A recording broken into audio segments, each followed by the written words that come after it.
Hello, and welcome back to Shenanigans, the show where we get back to the bar and we're going to discuss all things Chicago and Irish. I am your host, Caroline Cunningham.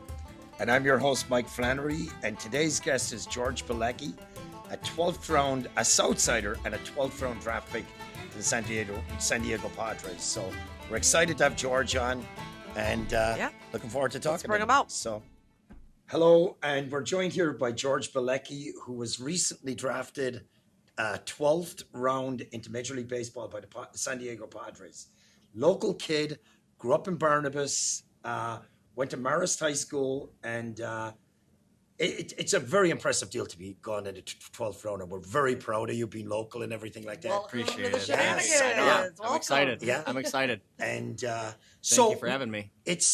We want to get back to what we want to do is we want to understand you better as a person growing up, what the challenges are with baseball, because out of all the sports that I see, football is very easy. It's like you play football on a Friday night, you play well, you go into college, whatever you're recruited, you get drafted out of that. Yeah. Baseball, there's showcasing involved. There's travel teams. You could sign up for the wrong travel team. There's local baseball. There's different things like that. People get confused. Okay, I got a kid that's good. Where do I send him? Do I commit to the whole summer and everything like that? So, first of all, I kind of want to go back to your early days at Barnabas. Could you tell us about where you lived, where you grew up, et cetera, you know? Yeah, so I grew up on 105th and Hamilton. It's about a little over a mile walk from my house to Barnabas, which me and my buddies did every day. We had a pretty good group around the area. Nolan Baudo and the Baudo family lived a couple houses from us. A couple other Barnabas kids in my grade. You know, Danny White was a block right around the corner to my right. Dylan Cooney was a block over to my left, and we had a lot of fun. We played a lot of wiffle ball, a lot of football, depending on the season. It was a good time. It was a good block. So where did all your friends from the block or from Hamilton go to Marist? Or were you kind of No, so outlier? me, the only ones who went to Marist from my Barnabas class, actually from my friend group, it was just me. Oh, okay. It's me and my friend group have a crazy story. Like I went to Marist. We had Rita, Rice, Marist, Carmel, Ignatius, and then like when we got to college, it's like everyone just went coast to coast too. Really? Like it's a pretty cool, cool story. Yeah. Winter, like summer break, winter breaks were always fun when you guys kinda would come back together. Yeah. You got a very close-knit thing over there. Like, I know Yeah. Diane Fiddler and the Fiddler Boys, and I know you were friends with them and everything. Yep. And, so it's a great group of people over there. So, Do you have like a favorite like Southside memory? Like, I feel like there's always these like random. Yeah, no, You know? there's a lot. Like obviously, you know, Irish Parade Days, Southside Irish Parade Days were the best. What I think my favorite Southside memories growing up were when it was like 5th to 6th or 7th grade, and we would these little kids every day, like the weather didn't matter, not like we didn't care about the conditions. We would go to the Barnabas right next to the park over there, and we played tennis ball, like baseball with the tennis ball, from 10 a.m. to 5 p.m. Like I am not joking. Like you watched the movie The Sandlot, Yeah. that was us for That's about From what 2 or 3 That's years. cute. from what That's age would you say? Like from 5th grade to 7th grade, every day. Yeah. So when you first played baseball, you played at Ridge Beverly, right? Did. So when did you go to your parents and say, I want a harder competition here? Were you just excelling over there and you felt like this is getting boring for me? Or you just wanted to push yourself? Because here's what I feel about it. This is just me talking. I do think that in a sense of community, your buddies play at the park. It's easy to get there. You're coming home. You stop for ice cream on the way home. It's all there. Totally. When you go into travel baseball, you could literally be traveling 500 miles for a game. Oh yeah. When you're in 5th grade, Yeah. right? So what made you, what inspired you to go on to travel baseball? Was it your decision, would you think? A little bit of encouragement? What would you say it was? I think it was both me and my parents, like me and my dad. Like I remember we just finished up our 10U tournament up at Ridge Beverly, and like when you're 10 years old, you compete for like that state tournament. We had won we had a good team. Like we had won districts. I forget the next level, but we made it to like that championship game. We ended up losing, and I remember we had like a talk after that, and it was like, okay, What's next? what's next? Yeah, Yeah, what's right. next? And because a lot of the team was kind of separate, a lot of kids were going their separate ways with travel ball, and one of your previous guest, Jack Lausch, like me and him were really tight, and our dads are really tight. So I remember we had a tryout out in Darien, Illinois, with one of Jack's dad's high school best friends, and that travel ball team was the Illinois Hitmen. And sure enough, we made that team, and we played on that team for a couple summers, and we actually went to Cooperstown with them. And I don't know if you guys know anything, but like when you go to Cooperstown, that is cool. baseball heaven. Yeah. That's everything. That's your World Series when you're Right, when you're little. at that point. Yeah. And we had a miracle run. We made it all the way to the championship in Cooperstown, which my was God. really cool. I was the starting pitcher that game. We lost, but you second made it place. to the- Yeah, yeah. it was really cool. It was kind of like you were in heaven. Cool. So travel ball kind of started that way. And then did you stay with the Hitmen? We were with the Hitmen for 2 summers, and then we actually moved. Me and Jack again moved over to the Illinois Sparks, who are now the Sparks, Cangelosi Sparks. Okay, So we were there up until we were 17, 18 years old, and cool.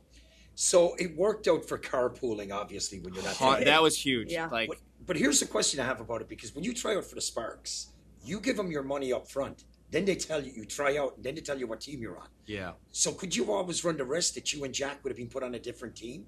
That was definitely it was a risk, but the guys over at the Sparks are such cool guys. The head guy Tyler Thompson over there, he's so cool, and he's helped me a lot actually in Okay. like my baseball kind of journey. And they had a lot of feel with it. They like So they were like, let's yeah, do it together. 100%. They're coming 100%. from Beverly. Yeah. Yeah, so, and I guess what they do as well is they do that because people probably want to test themselves out. Like, oh, how would he fare out if he went out to the Orleans Sparks? And, oh, yeah, he's big. No, we're not going to do it. Do you know what I mean? You're right, So they 100%. got to get commitment before they're even doing this. 100%. Right. So now, Cangelosi, the Bo Jackson Dome is Cangelosi baseball.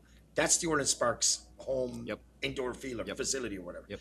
That's serious stuff. Because you were Nice. talking about travel baseball the other night. Yeah, my 7-year-old plays travel baseball, Nice. but he's with the Lightning now, so Got it. we're trying to. The Oak Lawn Lightning, right? Yeah. Trying to figure Good it tournaments out. over there when we were playing in the RB days. But it's a lot. Oh yeah. It's a lot. Yeah. It's a lot. It's fun though. Yeah, It's fun. It's fun. when you buy yeah, in. It's fun. yeah. Well, the problem is with the Park District too is, the kids that want to play, then the baseball players, like you were saying, you were playing for 3 years or whatever like that. Then they branch out and some kids go to travel and whatever. Then these leagues are kind of you know what I mean? Yeah. There's nobody left. Yeah. Maybe what you should do is just merge. I don't know. Yeah. So, Well, with the younger ones, they make you play house ball. Like you have to play house ball and travel. Correct. You're not going to leave Oakland baseball. You have to play both. yeah, So but that's if like you could leave and go to the 45 Sparks and games. it wouldn't matter. True. Yeah. It got kind of, it was really like busy when, like the RB like all-star season would start along with the in-house league. Like there Right, was it's so a much, there was a lot. lot of baseball Yeah. at that Which at makes that you age. better. You're right, I mean, 100%. You know. Yeah, the more you play, the better you get. Yeah. Would you exactly. say you were a late bloomer? I would say I was a late bloomer in the sense of like development within like like I could always play. Like I was always a good player. But developing in my body, feeling my like how my body works, how I'm gonna like run, my swing, like all your kind of like quote unquote feels. Right.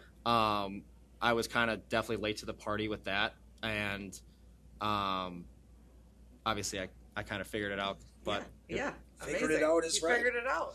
So tell me, okay, your journey through high school, right? Yeah. You're probably getting recruited by high schools, right?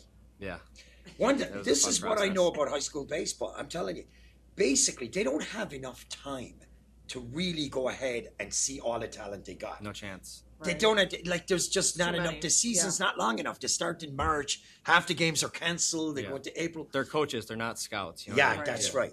So that's basically it. So you're recruited and whatever like that. So I'm assuming you were recruited to Marist. You went to Marist. How was your freshman year? I loved all 4 years of high school. I think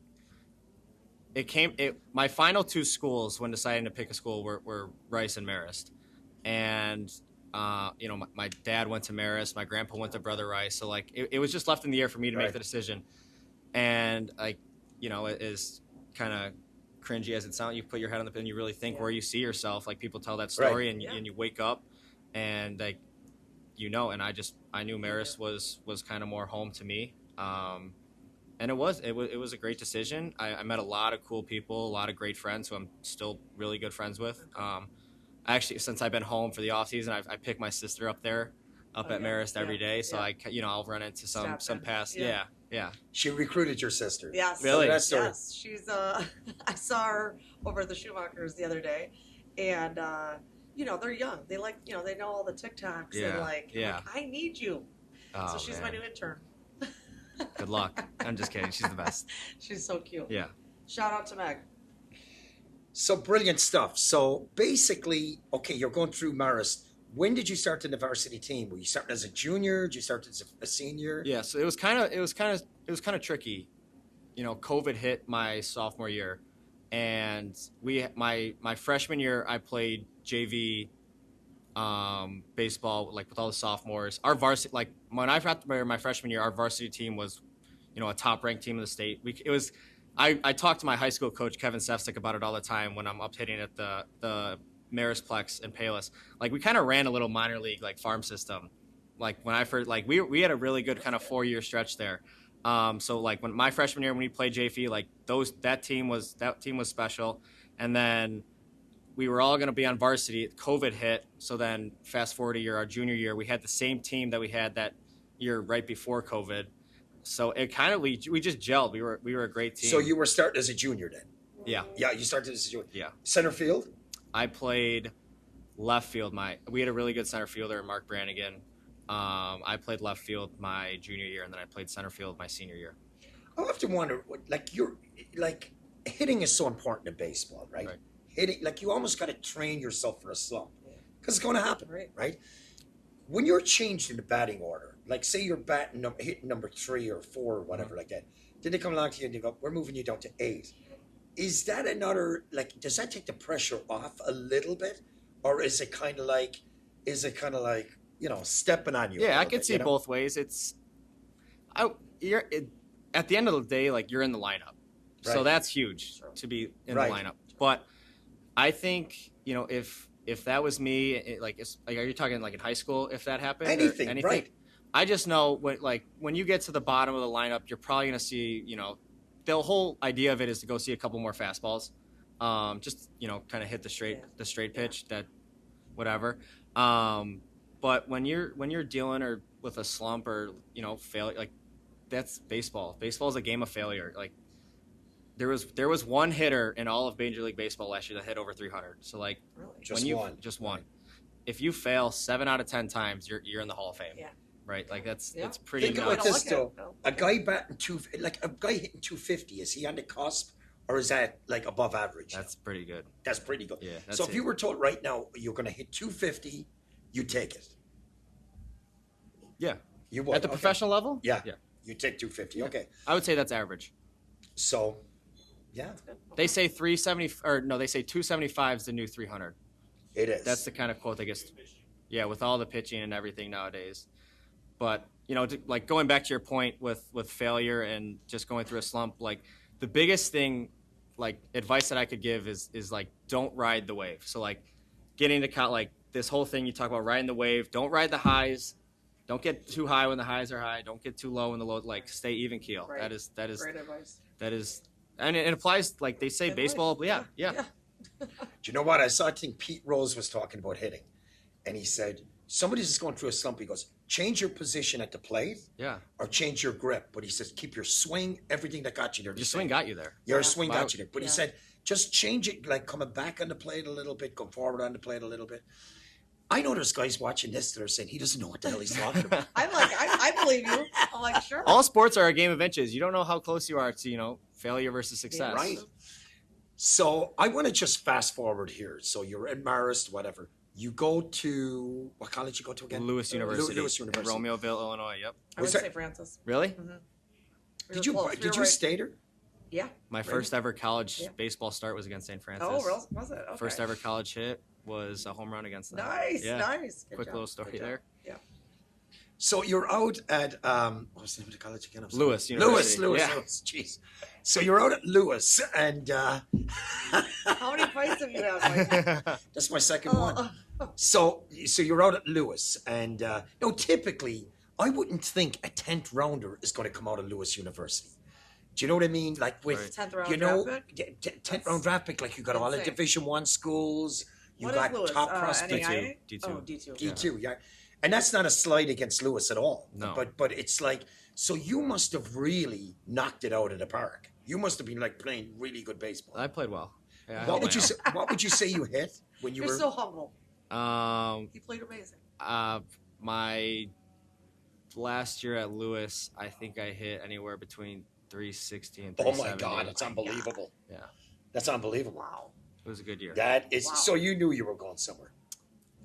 Yes and no. Like it was a whole process. You just like you never know till it happens. And again, like I'm someone who doesn't ride the highs and lows. Yeah. You have to keep an even. You got the right mentality for it. But tell us about the draft. Like, how did that happen? Like, it was really what cool. goes So after at Lewis, we made the NCAA tournament. We ended up losing in the regional. And then a couple weeks later, after talking with my family, and we made the decision to enter the transfer portal. Okay. And, talking to a bunch of different schools, and it was definitely an experience. The transfer portal is a crazy place, and I found a home with Arizona State. So I actually committed to Arizona State before the draft started. Okay. And then after I committed, I was also, after our season ended in the spring, I was invited to a lot of pre-draft professional workouts with different MLB teams. So I ended up at 5 different workouts. It was the Padres, the Cubs, the Marlins, the Giants, and then actually, no, it was 4. No, well, the White Sox were in the picture too. But those were like the 5 teams. Cool. And then, I went to all those workouts, and I did pretty well. But that Padres one, I did pretty good for myself. I remember when me and my dad got in the car after, we were like, dang, this could be real. Like this could happen. Awesome. So fast forward, to day 2 of the draft. We were following all the teams that were kind of interested in me, and we got a call. I got a call from my agent, and I went outside and I answered it, and he said, "Hey, the Padres are looking to pick you." It was actually, so they wanted to pick me. I don't know if they want, but they were interested in taking me in like the 10th or 11th round, and then they made a pick. They took a pitcher in the 11th round, and someone in the 10th round. I forget who it was. I should know. But then I got a call right before the 12th round, and my agent said the Cubs were interested and they were going to take me with their next pick. Oh my God. And then the Padres and I don't know how, whatever in the draft world that worked, but the Padres heard about it. So they had the pick before the Cubs, and Padres took me with their pick. Wow. Yeah. And you know what's unusual too? It seems that like pitchers are picked from the Midwest. Yeah. Really? 100%. Fielders really, they don't seem to be as many fielders. It's a lot easier we deal with the cold, right, in the Midwest. Mm-hmm. So, like, pitchers, you throw off the mound. Like, position players, you're in a dome, and you can only get so much work in. Interesting. The guys who are playing the warmer weather are on a field, they don't have to, they're whatever, on a baseball field all year. When you were finding out for the draft, like, were you, like, at home? Or, like, where yeah, are you? I was at home. Oh, you were at home? I was at home with the family. And, like, they just call you? Like, yeah. Hey, yep. They're going and to then Padres. you kind of look up at the TV and you see what. That's got to be surreal. Yeah, it was a cool. phone call, and then you're looking at it on TV. And then they say your name. Yeah, it was really cool. But there's actually a funny story. So my family, aunts, everyone was over, and then the Baudo family was over as well. Like, we're really close. The Baudos are awesome. They're the best people ever. My brother was on the draft board on his phone, and that was ahead of the TV and everything. Wow. So my brother saw it before everyone else, and he couldn't hold his emotion. Like, he freaked out, and everyone's looking around, and we knew San Diego had the next pick. Oh my God. And so my back was to him, so okay. I didn't really like see it, but like in the video you can kind of see them in the background, and he's like freaking out. Yeah, and so and then it came on the TV and you heard it, and That's it was a celebration. So cool. I couldn't imagine that though. Like your final, okay, your dreams have come true. This is what you dreamed about as a kid. Right. You're getting a shot at playing in the big leagues, which is off the charts talent, right? Off the charts. They're the best in the planet at throwing a baseball, hitting a baseball, whatever. Yeah. So where did the logistics come into it? Like, where do okay, I'm jumping around the place, I got picked, I got my phone call. Like, is there what's the next step? Does somebody call you the next day and say, we want you on a flight here, la-di-da-di-da? Yeah, so they're again, they have feel with it. They let you have your fun the first kind of day and a half. Right. But the scout who first saw me, called me right after the draft. So we talked, and he said he was going to keep in touch with me. So like a couple days after, he sent the whole kind of new draft packet through email, and you had to read the whole thing. You had to send your stuff, whatever, your sizes for everything. All right, your uniform, you get it fitted. Yeah, I'll never forget, like the equipment manager out in Arizona asked me like for all of these like sizes and all these different like my helmets, like I'm getting all this stuff. I'm like, this is because at Lewis, it's unbelievable. And then I ended up flying out probably a week and a half after that out to Arizona and started rookie ball. Wow. Do you know what's funny? Remember Derek Jeter? Yeah. Derek Jeter was a first pick or first round, like you saw him. He played horribly in rookie ball. Mm-hmm. Like, really? I don't think he got over 100. Like, it was that bad, or barely over 100. Yeah. And it's funny that he could come back and become who he was, like the Hall of Famer. So getting his feels. It's like, yeah, but he like, I don't know. He was the best. He was awesome. He's actually one of my favorite players. he is. Yeah, the captain. His leadership skills. He didn't ride the wave. Is the best way to put it. Right.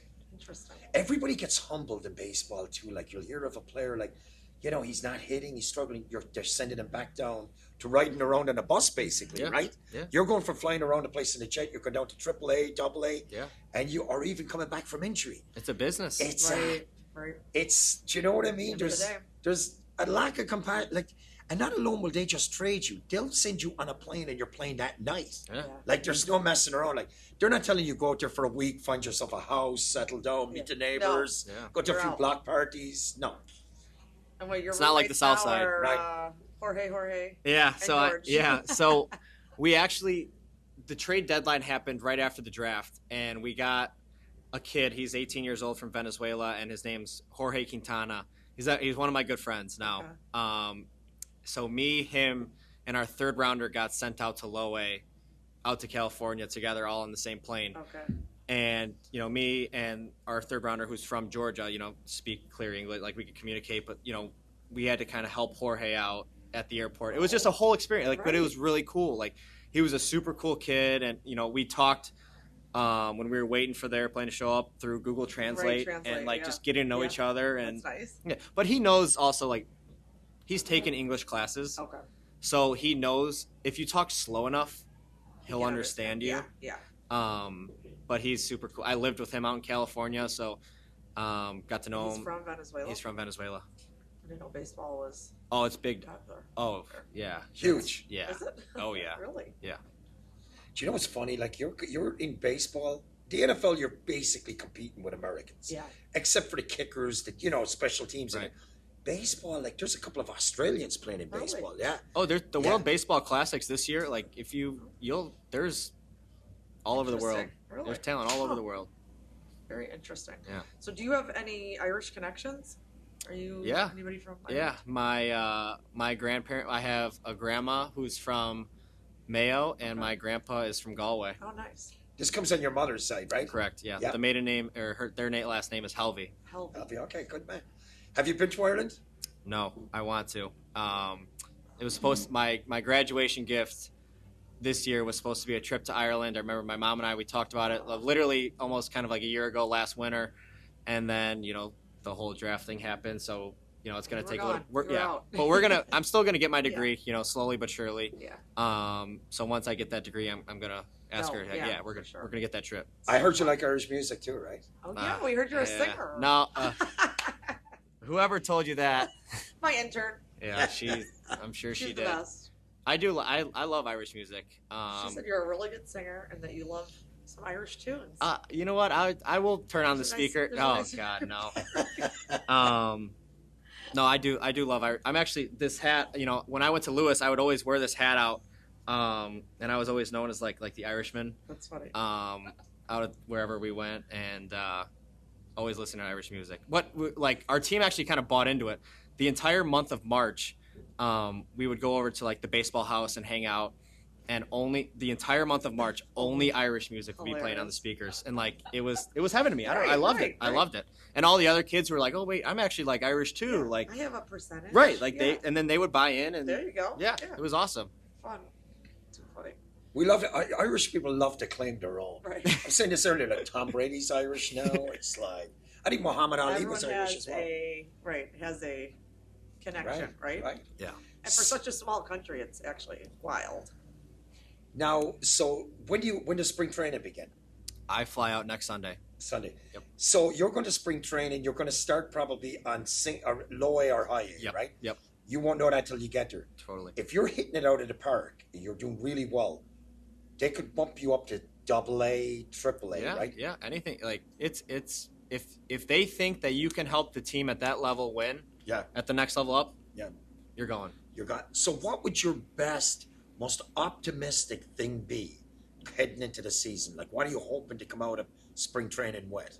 I would love, like, my goal right now is to go make the high A team. Just to start. And what's cool is like the high A team is in Fort Wayne, Indiana, so it's only a couple hours away from here. It's a really nice stadium. So that's kind of like my big goal is like I'm going to go and I'm going to play my best. I'm going to do my best to go get a spot on the high A team. But if I start in California, I'm also not be worried or too concerned because you know, baseball in April in Indiana could get, or not April, March could get a little cold. Yeah. Do you know what's funny though? You're so embedded in baseball because his dad's office is a skybox at White Sox Park. Oh yeah. I went to a game there. That's his office. That's where he goes every day. That's nice. So if there's a concert playing, he gets tickets to that, right? Everything. Good connection. No, but that's kind of like, you know, it's, you know, it's cool. Yeah, he's got a good gig over there. So how could people follow you? Can they follow you on Instagram, or do you have a page? Yeah, I've got Instagram. I've got a Twitter. It's just my name. Your name. George Bilecki. Yeah. Okay. Yeah. Tag you on that. Awesome. And we really appreciate you coming on. Oh, thank you for having me. We got a couple of questions though. Let's do it. I gotta find him. Let's do it. Give me a second here. And we need to give a shout out also to Barney Callahan's. Yes, thank you, Barney Callahan's. Our home base. This is the best bar ever. Best bar. Yeah, best bar. And Tig and Ava have all chipped in with Mary and Bernard in helping our podcast. Did you find it, Mike? Rapid fire. Okay. Let's do it. Okay. So to say what you were saying, Mary and Bernard have done a brilliant job here. As I was saying earlier, they're around 107th and Western. This is their basement pub. Right. Look at all these pictures around. Great pictures. It's and awesome. we got the Hurley on the wall here. But they've allowed us to use this, being very generous. And so we got just a couple of rapid fire questions here. So, okay. Like a Southside bar or a downtown club? Southside bar. Okay. Woo! Cold beer or whiskey? Cold beer. Yeah, I knew those were going to be answered. Why would you ask pitch and duel or home run game? Home run game. Home run game, okay. Early morning workouts or late night grind? Early morning workouts for sure. And Padres colors or White Sox colors? Good one. I'm gonna go right now with the Padres colors. Okay. I am. Listen, I love the White Sox. I'm gonna. They both have black. Yeah, They both have white. Yeah, I like the Padres colors. Let's go with them. But you grew up a White Sox fan, obviously. Biggest White Sox a Cubs fan. hater? Or Hater. just hate him? You hate him. Okay. Won't even go to Wrigleyville. You won't won't? even step foot over there. I got a friend like that. Well, he not. hates him. Yeah. Like when they were winning the World Series, like he went to home, like. No way. Yeah. Right.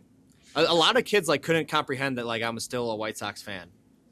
Like when I got drafted by the Padres, I'm like, yeah, like I still like cheer for the White. I'm gonna cheer for the White Sox. That's your job, and this is kind of your team. Yeah, I get it. Yeah, Right. yeah. So. All right, let's do a cheers. So, Sláinte, guys. Sláinte.